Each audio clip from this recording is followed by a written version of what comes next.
friends, it's Andrew Goodall here again from Nature's Image Photography, and welcome to part 2 of my Panasonic Lumix Roundup for 2021.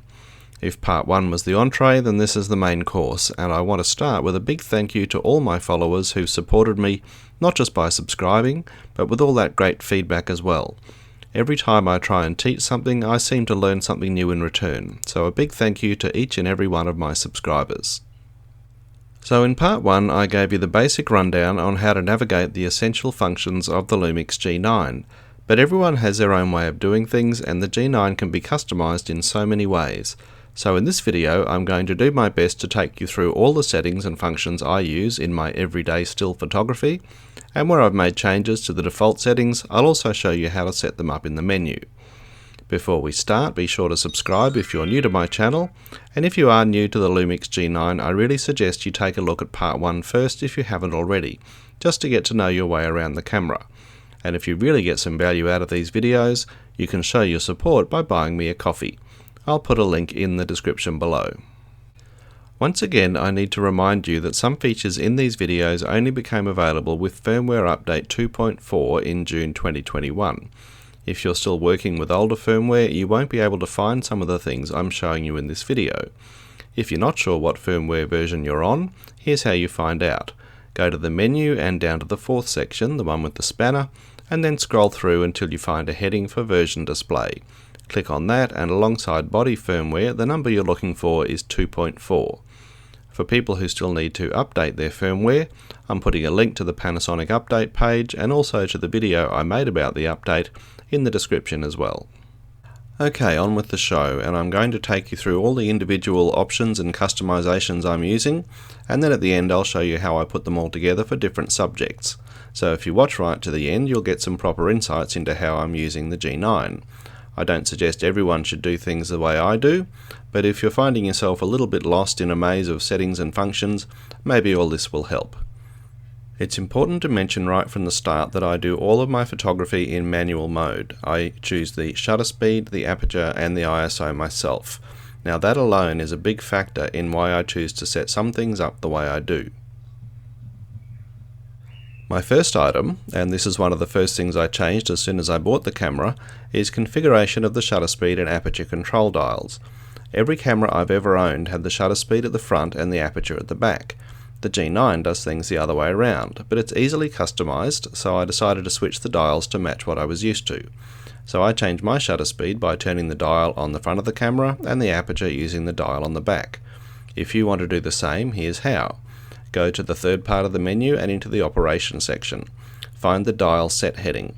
You'll see by default that f-stop is set to the front dial and shutter speed to the back, but all you have to do is go in there and select the second option and you can reverse them.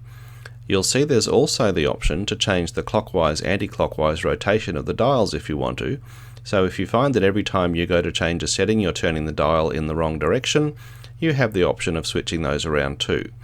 That's something I've never needed to do, but simply by reversing those front and rear dials, now I'm able to use the aperture and shutter speed according to my preference. So, shutter speed at the front, aperture at the back. To change my ISO, I hold my finger down on the ISO button while turning the rear dial. Now there are other options for changing your ISO, and I'm going to mention one that I don't actually use, but I've had so many comments about this from viewers that I'm going to mention it just in case you want to give it a try.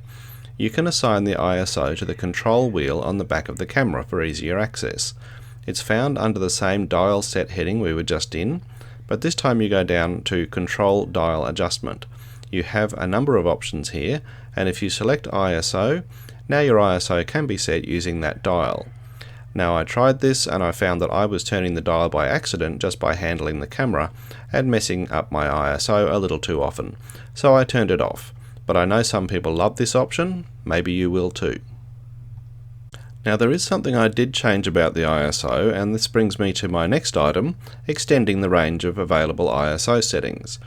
By default, the ISO on the G9 starts at 200 and goes up in full stop jumps, from 200 to 400 to 800, etc. Because the Micro Four Thirds cameras can be noisy at higher ISO, I wanted to make sure my ISO didn't go too high too quickly, so I made some changes. In the third part of the menu under the exposure heading, you can go to ISO increments and select 1/3 EV, allowing you to change the ISO a third of a stop at a time. If you want, you can also select extended ISO, which gives you access to a wider range. I've done this too, so now when I change my ISO, I can go as low as 100, although I hardly ever do. And now as I increase my ISO, I can do it in smaller jumps, just a third of a stop at a time. So you'll see now, instead of going straight from say 400 to 800 ISO, I can go 400, 500, 640 and 800. That extra versatility helps me manage my noise levels just a little bit better. You might have noticed in these demonstrations that as I adjust my settings, the screen image gets brighter and darker. This is a function called constant preview, and it gives me a very accurate preview of how my exposure is going to look before I even press the button. It takes up a bit more battery power, but for me it's definitely worth it. And here's how you set it up. Notice at first that my screen isn't changing as I adjust the settings. So I go into the third part of the menu and select the Monitor Display heading. Scroll down to page 5 and look for the Constant Preview heading. Switch it on, click Set, and now when you return to your shooting screen, you'll find that finding the perfect exposure just got a whole lot easier.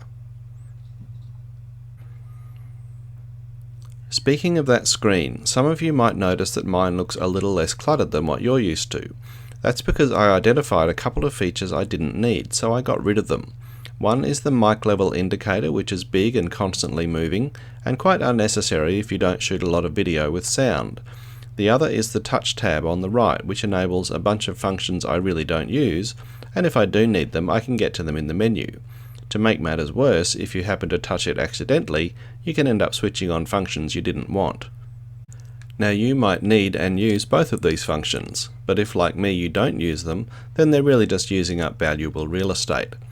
So first, let's get rid of that mic level indicator.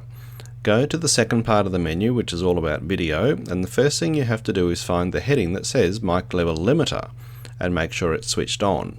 Then you can go up to the mic level display heading and switch that off. Return to the shooting screen and you'll see that the mic level indicator is gone, so one down, one to go. Now I'll show you how to get rid of that touch tab. Go now to the third part of the menu and into the Operations section. Look for the Touch Settings heading, and in there you'll find Touch tab. Turn that off, and now that's another item removed from your display screen.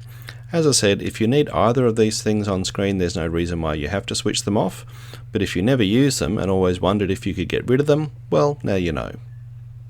Finally, in regard to what I see on screen, I want to show you a couple of handy tools I've enabled to help with manual focus. You can see them in action here, the enlarged focus assist box, and also focus peaking. That's the blue fringe that appears around objects when they're in focus. I seem to remember Focus Assist was enabled by default when I bought the camera, but just in case you don't have it, I'll show you how to set that up. You can see at the start of this clip that I don't have anything to help me with my manual focus, so Focus Assist and Focus Peaking are not currently enabled. So I go into the third part of the menu and select Focus Release Shutter section. There's a lot in here, and if you know what page you're looking for, you can tap the bars on the right of the screen to go straight to what you want. Otherwise, just scroll on down until you find the MF Assist heading. You have a few options, and the one I use is the second one from the top. So I select that, and that's Focus Assist taken care of. Now I want to go even further into this menu, all the way down to page 5 to find the peaking heading. I just have to turn that on, and now I've got Focus Peaking working for me too. Back to the shooting screen, and it's easy to see the difference.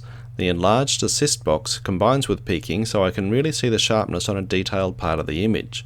When I'm ready to shoot, the box disappears but the peaking stays, allowing me to see every part of the image that's currently in focus. Now, to be honest, I probably use manual focus more for slow motion video than for day-to-day still photography, but they are part of my permanent setup of the camera, so I thought it was worth including them in this video. Now to a feature I only started using in 2021, and I'm pretty happy with it so far, so I guess it's now part of my permanent setup. It's back button focus, and that means instead of using the front button to focus and shoot, I still shoot with the front button, but I focus using my thumb on the AF/AE lock button on the back. This means I can leave my focus mode in AFC all the time. If I want to lock the focus, I focus once and take my thumb off the button. Now I can move the camera to recompose the shot, knowing the focus won't change when I press the front button to shoot. But when I want continuous focus, I simply press my thumb down and hold it. So I have the benefits of AFS and AFC all in the one function. If you want to try back button focus for yourself, here's how you set it up. In the third part of the menu, select the Focus Release Shutter section. Find the heading Shutter AF and turn that off. That removes the focus from the front button. Now go to the AF/AE lock heading, and with a number of options to choose from, you want to select AF on. Now your focus function has been assigned to the back button. And now, as I showed you before with the bears, with my focus mode set to AFC, I have continuous focus as long as I keep my thumb on the button, but as soon as I take my thumb off, the focus locks in place. This allows me to make AFC genuinely continuous because I can keep the focus going with my thumb while choosing my moment to shoot separately with my finger. I've already found this handy for portrait shooting, and it's great for something like birds where you might want to use one-shot focus while they're sitting still, but still be ready to track them when they suddenly decide to take off. I'm almost done with the customization section of this video, but I still want to show you how I'm using these two function buttons on the front of the camera. It took me a while to fully understand the potential for these buttons, and I tried a couple of different functions, but for now I've settled on using them for far shift and near shift autofocus. In those situations where your focus point overlaps with something close to the camera and something further away, sometimes it just won't focus on what you want it to. By using near shift for closer objects and far shift for things further away, you can make sure the focus happens where you need it. Here's how I set it up, and if you think you have a better use for these functions, there truly is a dizzying array of functions you can assign to these two buttons. In the third part of the menu, under the Operations section, you go to the Function Button Set heading and select Setting in Record Mode. You'll see a sort of map of all the different function locations on the camera and a guide to which function has been assigned to each one. Pretty much all of these can be customized, but the ones we're looking at are Function 4 and Function 5. Here I'm going to use the touchscreen to select Function 4, and you can see I've already got it set to fast shift. But if I scroll down through some options, you can see there's a whopping 19 pages of different functions I could assign to that location. I've never even considered most of these functions, and I couldn't really tell you what half of them are used for. So before I get completely lost, I'll go back up and pick one at random, and I'm going to select Aspect Ratio.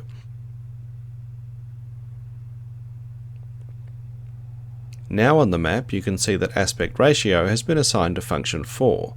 But of course I don't want that. What I want for that button is Fast Shift Autofocus, so I'll quickly go back and reset that to the Function 4 position. And of course you can assign any function you like to the Function 5 position as well. I could do the exact same demonstration all over again, but as you can see I have Near Shift already assigned to Function 5, and that's where I'll leave it. So now, whenever my camera gets a bit indecisive about where to focus, I can take control. Press Function 5 and it snaps to the foreground object. Press Function 4 and it ignores that and goes straight to the background. It's the little touches like these that for me make the G9 such a joy to use. And that's a pretty good look at how I have my Lumix G9 customized to work for me in 2021. As I said earlier, I don't expect people to follow my every example, but maybe there's a thing or two in there that works for you. Now it's time to look at some of my actual photo settings. Some of these fall into the set and forget category because I use them all the time, and others I change a lot depending on the subject. Let's start with picture quality, and I shoot in RAW just like I've done with every digital camera I ever owned. That means all of my photos need a bit of processing before I can share them, but I'm able to display them to what I hope is the highest standard. If you don't know what RAW is all about, you're probably best to stick with JPEG for now, but if you do want to switch to RAW, here's how it's done. Go to the first part of the menu and right near the top you'll find the quality heading.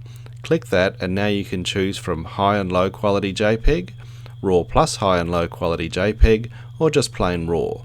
Remember, only select RAW if you're ready to open yourself up to plenty of post-processing. If you are shooting in JPEG, I recommend sticking with the high quality option because it's easy to take a big file and make it smaller, but not so easy to take a small file and make it bigger. But anyway, I've got my camera set to RAW and that's where it's staying.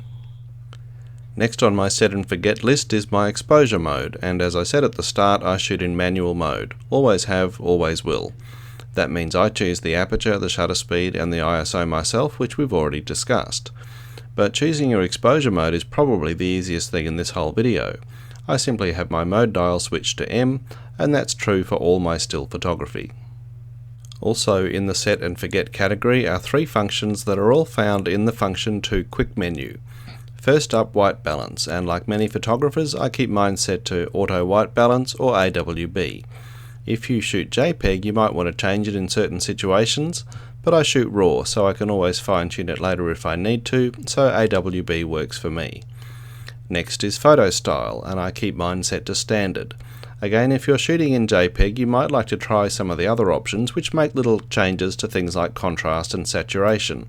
But shooting in RAW I take care of all that myself in post-processing, so I stick with standard. Finally, there's my metering mode, and I keep mine set on multi-metering. Shooting in manual and with the advantage of constant preview, I simply see no need to ever change my metering. And the great thing about making these choices once and never having to make them again is it means a lot fewer decisions tying you up and slowing you down when you're actually out taking photos. But of course there are things you do need to change all the time, and this is where we start looking at practical methods for shooting particular subjects. The first of these is the release mode, and almost all of my photography is done using just 2 positions on the release mode dial. Occasionally, very occasionally, I switch it to the first position for single shooting, meaning 1 shot per press of the button. I use this sometimes for landscapes when I know I really don't need or want multiple shots of the exact same thing. I also switch to single shot whenever I hand the camera to someone else to try out, to prevent them accidentally firing off 100 shots, thanks to the extremely sensitive shutter button on the G9. The second position is the one I use the most. This is the default high-speed burst mode. This shoots up to 12 frames per second. That makes it perfect for anything with a bit of action involved, from portraits to birds in flight. Even when there's not much movement involved, I usually leave it there even though I end up with at least 2 photos with each press of the button. It's amazing how often you find one shot is just a little better than all the others. The third position I have set to SH1, or super high speed pre-burst. This is reserved for more serious action photos where split-second timing is critical and you can't rely on reflexes to get the job done. I've made a few videos about this already, so here's just a very quick explanation. As soon as you half press the button, the camera starts shooting at up to 20 frames per second using the electronic shutter. So before you even fully press the button, you're already taking photos. Then when you do press, the camera saves everything you shot, plus almost half a second worth of shots from before you press the button. So even if your timing is off and you miss a moment, the camera catches it anyway. Now the first position on the release mode dial, single shot shooting, is locked in. The second and third positions on the release mode dial can be customized to let you select the burst modes you prefer. Here's how you do it, and let's start with position 2. In the first part of the menu, scroll down to find burst shot 1 setting. Click that and your choices appear. You'll probably find that H, or high speed burst, is already set by default, but any of these other options can be assigned, and if you look through them you'll find a description of each one. My preference has always been to stick with the regular high speed burst. Now to assign SH1 pre-burst to the third position. It's in the exact same part of the menu, just continue down to burst shot 2 setting and make your choice. You also have an even faster SH2 option which shoots to an incredible 60 frames per second, but I hardly ever use that simply due to the high number of wasted shots. So SH1 pre is my selection for this position on the release mode dial. While we're talking release modes, I should also mention the delay feature, which I use from time to time for slow shutter speed work on a tripod like waterfalls and night photography. I think most people know what it's for. You have the camera on a tripod, you press the button, and then the photo's taken after you've taken both hands away. I keep mine set to a 2-second delay simply to eliminate camera shake, but there's also a 10-second delay option if you need it. If you want to customize your delay mode, here's how. In the first part of the menu, scroll down to find the self-timer heading. In there you have the option of 2 seconds or 10 seconds, and even 10 seconds with 3 shots. The 10-second option gives you plenty of time to press the button and then get yourself in front of the camera for a selfie or a family portrait. Whenever I'm hosting a tour, we always take a group portrait with me in it. The rest of the time, 10 seconds seems like an awful long time to wait, so mostly I keep it set to 2 seconds. While we're talking about eliminating camera shake, believe it or not, I almost forgot to mention the image stabilizer, so I'll squeeze it in here. The G9 has one of the best IS systems in the world, especially if you're using a Panasonic lens that allows for dual stabilization, meaning the lens and body stabilizers work together to reduce camera shake by up to 6.5 stops. so I'll turn mine off only when I'm using a tripod, and that's only if I remember, but otherwise I keep it switched on all the time. Finally, we come to how I use my autofocus, and I've already showed you how I'm using AFC combined with back button focus to get the benefit of continuous autofocus and one-shot autofocus all in the one function. That approach does me for just about everything, so all that's left is the autofocus area mode, which is found via the function 1 button. For pretty much anything to do with people and wildlife, I've taken to using the human and animal detect AF. When it's a human portrait, I would normally have it set to just human detect, but when wildlife is involved, I'll set it to human and animal for obvious reasons. This function was greatly improved with the latest firmware update, so I'm finding it fantastic for people and for wildlife, and that includes subjects standing still and subjects on the move. For just about everything else, I use single area focus, and once again it's great to simplify my choices so I don't have to spend too much time thinking about it from one subject to the next. With single area I can move the focus point around, which I sometimes do when I'm working with a tripod, but for the most part I just leave the focus point in the centre and I just focus, compose and shoot, and that's an approach that works for me for just about everything from landscapes to flowers. I even use it sometimes for portraits and wildlife, in those rare situations where the human-animal detect can be confused by other objects in the photo and fail to lock onto the subject. Well, holy moly, that was a big project over 2 videos, but I think I've successfully covered just about every customization, every feature, function, button and dial that I use in my still photography on the Lumix G9 in 2021. I can't believe it took me so long to get here, and I really want to thank those rare souls who've made it this far into the video. Now, I know it seems like there's an awful lot to remember, but don't forget that a lot of this stuff falls into my set and forget category. So when I take photos, I don't really have so much to think about. I'm going to finish with a little collection of recipes to show you how I put all these ingredients together for different subjects. And remember that for all these subjects, I'm shooting in RAW with AWB, photo style on standard, and metering set to multi. And I'm using autofocus continuous combined with back button focus. When I'm out actually shooting, most of my decision making boils down to release mode, autofocus area mode, which lens to use, and whether to use a tripod. Speaking of lenses, bear in mind I currently only have 3 lenses, so all my shots are taken using either the Leica Panasonic 100-400, the Leica Panasonic 12-60, or the Olympus 45mm f1.8 portrait lens. And away we go. Thanks for watching, and for those who are still getting to know their Lumix G9, I really hope this helps you along your way.